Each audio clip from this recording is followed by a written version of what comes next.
Εγώ θέλω να πω στις κοπέλες που είναι κυρίως 30 με 40 και ή πάνω από 35 και αυτή τη στιγμή είναι μόνες, έχουν περάσει από μια μεταβατική περίοδο, ίσως έχουν χωρίσει, έχουν πάρει διαζύγιο, έχουν απαγοητευτεί ερωτικά, ίσως είναι πολλά χρόνια μόνες ακόμη, ή θελημένα ή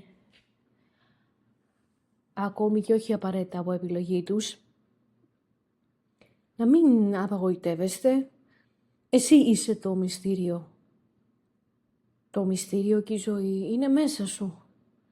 Ό,τι και να σου λένε οι άλλοι, η κοινωνία, γονείς βάλτε όρια κόφτα τους αν χρειαστεί, τοξικές φίλες, φίλες οι οποίες έχουν ήδη παιδιά, οτιδήποτε. Καταρχήν μην εξειδανικεύετε τη σχέση άλλων ατόμων, γιατί δεν ξέρεις ποτέ ένα άτομο που κρίνεις ότι είναι καλύτερα από σένα, τι άλλα θέματα έχει.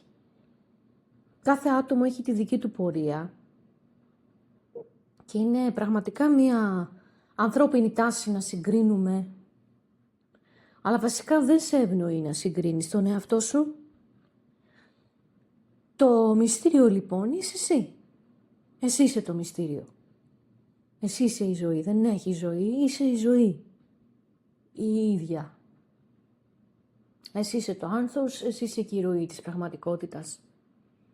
Μην περιορίζεσαι λοιπόν, γιατί πολλά μπορούν να συμβούν μέσα σε ένα μικρό χρονικό διάστημα, τα οποία μπορεί να μην έχουν συμβεί τόσα χρόνια. Μην σκέφτεσαι γραμμικά, αλλά και μην περιμένεις με την έννοια. Είναι πολύ φυσιολογικό να θέλουμε κάποιον πολύ καλό σύντροφο, αλλά είναι ωραίο να είμαστε και ερωτευμένοι με τη ζωή και με το έννοια. Και αυτό είναι πάρα πολύ μαγνητικό. Και αυτό δεν μπορεί να σου το πάρει κανείς. Κανείς δεν μπορεί να πάρει αυτή την ποιότητα από μέσα σου και αυτό το ιερό δικαίωμα της αυτοαγάπης και του αυτοερωτισμού δεν μπορεί να σου το αφαιρέσει καμία δύναμη.